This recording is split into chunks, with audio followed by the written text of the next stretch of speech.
apresentar sobre algoritmo genético com Python. E aí fica a pergunta, é fruto do acaso ou de um processo evolutivo? E aí, o que é que vocês acham?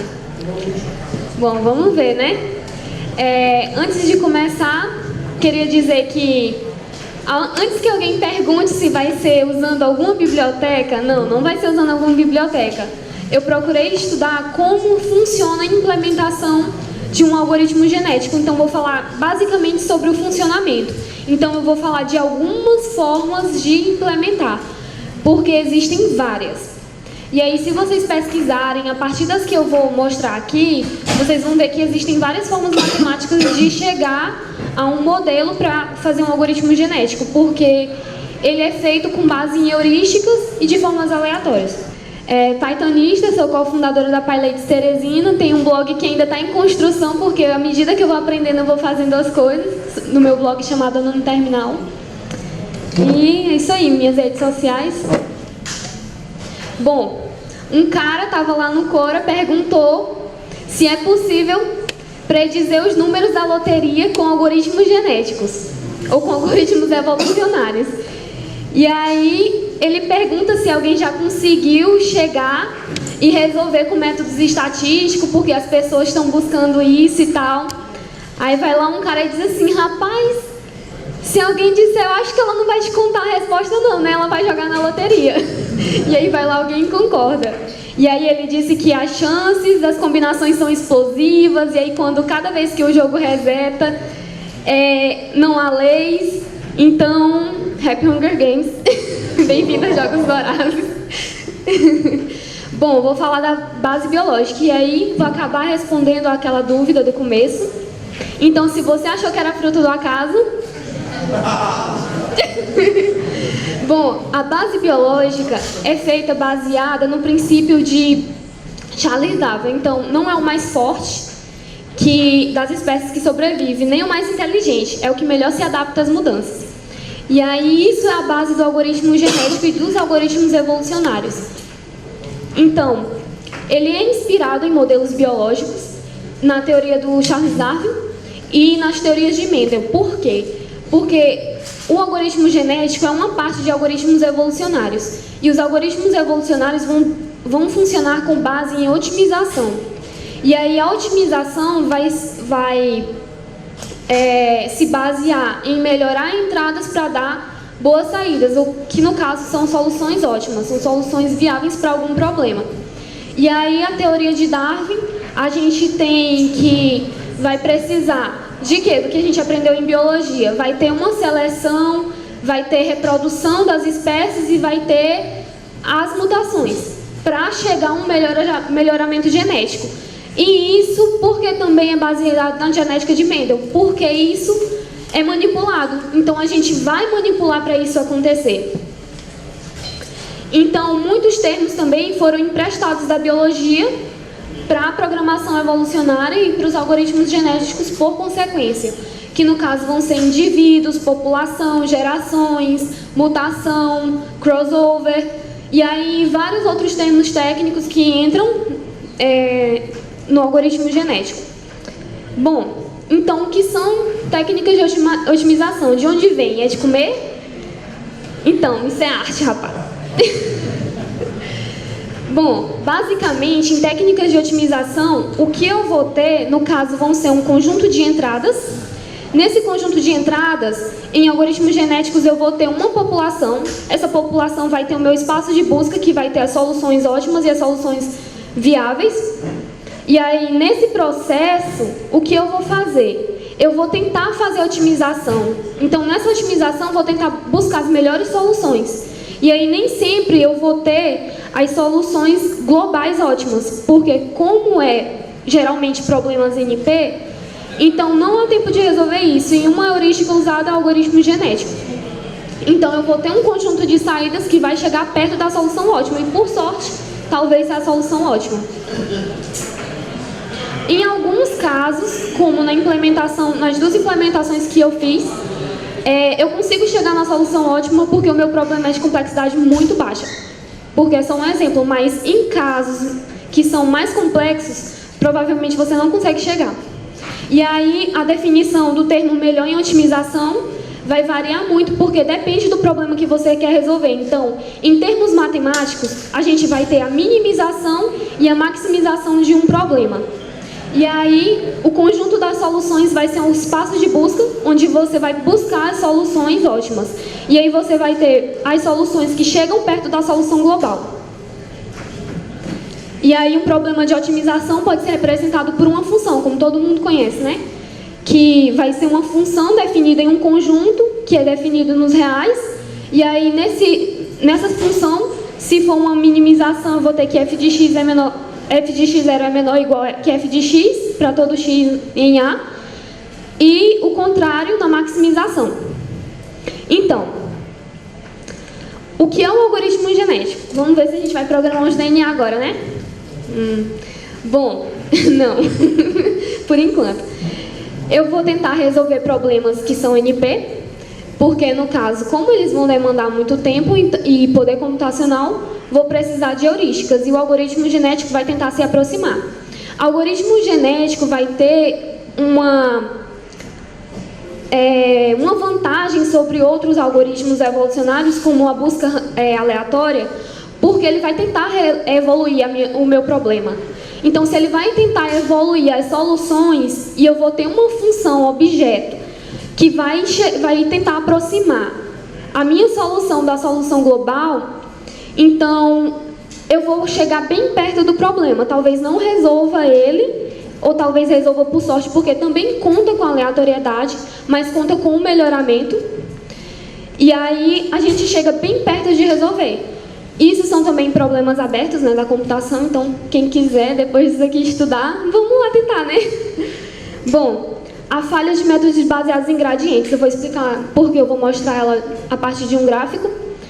E isso vai funcionar para me obter uma solução mais rapidamente. Se eu for fazer com buscas aleatórias, praticamente quase eu nunca vou chegar no problema, né? Porque, enfim, é aleatório. Fora o poder computacional que vai exigir para sempre ficar pegando o último resultado e comparando, e você pode nunca chegar, porque pode ser um conjunto tão grande que essa aleatoriedade nunca vai te dar a solução do problema, ou pode te dar de primeira. Como é que você vai saber, né? É por sorte. Bom, a falha de métodos baseados em gradientes é o seguinte: eu tenho uma função. Nessa função, para eu resolver, eu vou pegar um ponto aleatório. Quando eu pego um ponto aleatório para resolver, eu posso ter soluções locais ótimas, e aí pode acontecer um problema do meu algoritmo parar justamente na local ótima. E aí, se eu chegar na local ótima, eu nunca vou ter a chance de chegar na global ótima, porque ele vai ter uma solução prematura. Então, isso também é um problema. E aí, a evolução do algoritmo faz com que ele tente fugir das locais ótimas. E aí, o algoritmo genético vai se basear nesse fluxograma, onde eu vou iniciar uma população. Essa população vai ter um conjunto de indivíduos. Esses conjuntos de indivíduos geralmente são o conjunto das soluções viáveis. E aí, eu vou fazer o cálculo de aptidão. Esse cálculo de aptidão é feito com a função objetivo, que você vai ter, provavelmente, do seu problema, porque se você tem um problema mais ou menos de estoque, você quer minimizar os seus custos com algo, você vai ter uma função que vai minimizar esses custos, e aí você vai procurar uma solução. Então, com base nessa função, você vai tentar toda vez comparar essa solução para ver se chega perto ou se chega na solução. E aí, a partir desse cálculo de aptidão, se você não encontra ou se não chega perto, você vai fazer a seleção. A partir da seleção, você vai para o cruzamento, e depois do cruzamento, você faz uma mutação. Por que isso? A seleção, o cruzamento e a mutação, principalmente, vão garantir a diversidade da sua população. Se não houver a diversidade da população no algoritmo genético, isso vai influir que ele fique na solução prematura, que são as soluções locais. Então, o maior problema é parar em soluções locais. E aí, a diversidade da população é muito importante para chegar a esse ponto. Um professor meu sempre dizia: os gostosões nunca vão ser pais, porque os gostosões geralmente estão nas soluções locais. Então, você não pega nem o fraquinho, você não pega o gostosão, tem que ser aquele marroneno. É mais ou menos desse jeito. E aí você fica nesse loop, e aí se encontrar, aí você para na solução, né? Bom, aí vai ter os processos. Você inicializa a população, ela pode ser feita de forma randômica ou de forma heurística. Então, posso jogar um random lá, crio minha população. E de formas heurísticas há um problema, porque de forma heurística sempre você vai estar pendendo para alguma coisa. Se você pender as soluções locais, vai ser um problema de novo. Então, o problema do algoritmo genético sempre é parar nessas soluções locais. O cálculo de aptidão, no caso do exemplo que eu vou mostrar para vocês, eu faço onde o indivíduo é menos o modelo, porque como eu vou trabalhar com inteiros, é mais fácil dar um valor. Mas sempre no cálculo de aptidão, você dá um valor para uma população, para um indivíduo que você quer, e aí você vai ver se ele chega perto do modelo. Se ele chegar perto, vai ficando bom. Se não, ele vai passar para a seleção. A seleção pode ser feita de forma aleatória, por torneio ou usando a roleta. De forma aleatória, você simplesmente vai pegar um indivíduo lá, aleatoriamente, para cruzar com outro. E aí você seleciona lá de forma aleatória.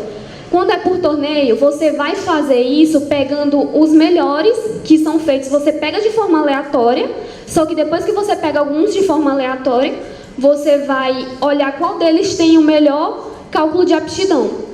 E aí você vai cruzar eles. Ou então usando a roleta. Usando a roleta, nesse caso, você vai dar probabilidades. Quando você der probabilidades, alguns vão estar mais propensos a serem usados. E aí depende muito do que você quer fazer, da forma que você quer implementar, porque não existem só essas 3 formas. Se vocês forem pesquisar, existem várias. Então, várias bibliotecas provavelmente são implementadas de várias formas, bem diferentes uma das outras. Depende muito de como você quer resolver alguma coisa. No cruzamento, também existem várias formas. Então, você pode fazer, como eu já falei, de forma aleatória. Vai ter esses outros 3, eu vou falar um pouco deles, que o tempo está passando. No aleatório, eu vou ter um de 1 ponto ou de 2 pontos. Aqui eu posso cortar um ponto de forma também aleatória. E aí tá aqui no meio, mas você pode fazer em qualquer um. E você troca as partes. Aqui são 2 pais e aqui são os 2 filhos. E aqui você troca em 2 pontos. Mas também existem outras formas de fazer isso. Nessa daqui eu vou ter uma fórmula. Essa fórmula que já existe. Existem várias outras formas, além das que eu vou mostrar, que também são fórmulas matemáticas, que já descobriram. E aí eu vou ter um pai, vou ter as minhas variáveis aqui, onde eu vou aplicar na fórmula, e eu vou ter filhos. E vocês podem ver aqui que ele mudou pouco a partir do pai dele. Isso significa que ele conseguiu alguma evolução, né? E aí vai ser calculado. Mas aqui, ó, ele era 1,5, foi para 0,98. E esse aqui foi para 0,72, baseado nesse outro pai aqui. Da mesma forma, esse daqui, só que é com outra fórmula. E aí eu não tenho tempo para estar mostrando. Quando foi na Python Nordeste, eu fiz os cálculos lá. Quem assistiu minha palestra, posso depois fazer um hangout, explicar as fórmulas e tal. No Partial Mesh de Crossover, o que eu vou fazer é pegar substrings, também pode ser feito de forma aleatória, depende de como você quer resolver. E aí eu vou substituir desse pai aqui por esse outro. Quando eu fizer isso, claro que eu vou ter números repetidos. Então, o que eu tenho que fazer? Eu tenho que substituir por esses números que eu tinha tirado. Então, esses aqui são os números que ficaram repetidos. E aí eu coloquei os números anteriores, para ele não ter nenhum vício. Ele não pode ter repetição, senão vai sair da minha solução. Na mutação, o que é mais usado, existem também outras formas, mas o que é mais usado é com a probabilidade de 1%. Porque se você mudar muito, o que você vai fazer é praticamente sair da sua solução viável. Então, geralmente, você só vai mudar uma parte para deixar a diversidade, para não viciar de alguma forma em alguma solução e não chegar naquele problema do gradiente, que é viciar e ter uma solução prematura. 5 minutos. Implementação com Python. Então, vamos lá. Eu fiz assim. Primeiro foi criada a população. Então, eu faço um indivíduo. Nesse indivíduo, nesse caso, eu estou fazendo com inteiros. Eu vou mostrar também para vocês com string. E aí, eu vou fazer uma matriz, onde eu faço uns indivíduos aleatórios, de acordo com o tamanho do indivíduo que eu coloquei lá. Vou criar uma população. Nessa população vai ser da mesma forma. Ela vai pegar esses indivíduos e criar uma população a partir deles. Na função de aptidão, nesse caso eu fiz bem simples. O que eu vou fazer é só pegar cada indivíduo comparar com o do modelo que eu tenho uma entrada, porque nesse caso, no meu problema, eu dou uma entrada logo para testar. E aí ele vai comparar. Se eles forem iguais, ele vai acrescentar o valor fitness e aí ele vai conservar ele, porque ele não vai trocar o valor quando ele é igual, né? Porque já está em parte da solução, ele só vai trocar os que não são. E aí na seleção, ele vai procurar os que estão mais próximos, de acordo com a função fitness. Ele vai selecionar, depois disso ele vai pegar um ponto aleatório do indivíduo, que é no caso, ele vai pegar o pai 1 e o pai 2. E aí ele vai concatenar eles e vai gerar mais 2. Toda vez que eu fizer isso, eu não vou aumentar minha população. Porque também existem formas de populações. Eu posso ter uma população que ela incrementa, ou eu posso ter uma população que ela continua na mesma quantidade. O que geralmente é recomendado é ela continuar na mesma quantidade, porque quanto mais você aumenta o seu campo de busca, mais difícil é você encontrar uma solução. Então é melhor que ele se conserve numa certa quantidade para não exigir tanto poder computacional, porque senão a sua solução já passa a não ser boa. Na mutação, o que eu faço, o que é mais recomendado, eu pego um valor aleatório, e aí nesse novo valor eu vou acrescentar um para manter a diversidade. E aí, vou mostrar para vocês aqui, ele funcionando, tem 3 minutos. Aí, pera.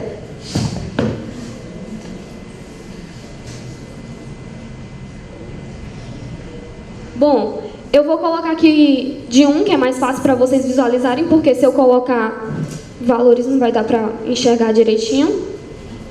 Aí aqui, ó, esse daqui foi o meu modelo. Então, eu tenho uma população inicial. Essa população, como eu mostrei para vocês, foi de uma forma aleatória. E aí, o que é que ele tenta? Ele vai tentar aqui se ajustar e encontrar uma outra população onde eu tenho indivíduos parecidos com ele, ou iguais. Então, vocês podem ver que aqui eu chego a uma solução ótima. Nesse caso aqui, ó, eu tenho um 3 no meio, então ele chega numa solução local. Nesse caso aqui, ó, ele tem um 2, ele chega numa solução local. Então, eu não vou chegar aqui, no caso, nesse. Só que é muito simples, então é muito mais fácil ele também encontrar. Vou mostrar para vocês outro também.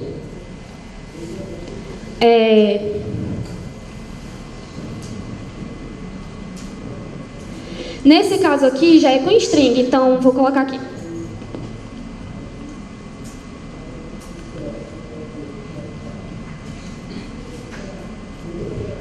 Bom, aqui ele está buscando, ó. Vocês podem ver que ele está tentando se ajustar. E aí, quando ele está tentando se ajustar, ele acaba chegando numa solução ótima, porque eu coloquei para uma parada que ele fosse igual ao modelo. E aí, nesse caso, olha quantas gerações foi.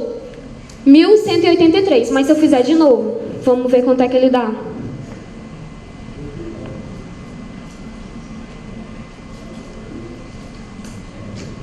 Para vocês verem que não está viciado, viu? E não fui eu que fiz isso.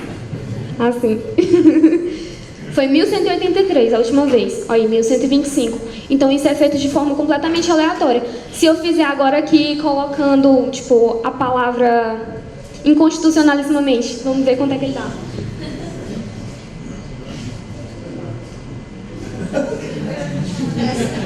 Será quanto é que vai dar?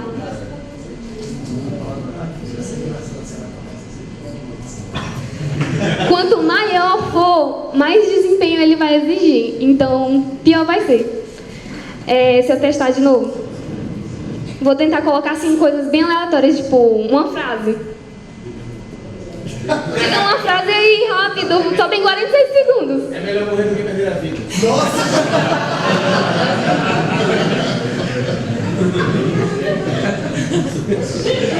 Vamos lá. Quem chuta com quanto vai dar? 2.500. Eita. 2.600. Quem dá mais? Vamos jogar na loteria. Olha, se tu acertar, tu joga na loteria. Não disse pra ninguém, não. 17 segundos, 16, 15. Será que vai dar tempo? 14, 13, 12, 11, 10, 9, 8, 7, 6, 5, 4, 3, 2, 1. Acabou minha palestra.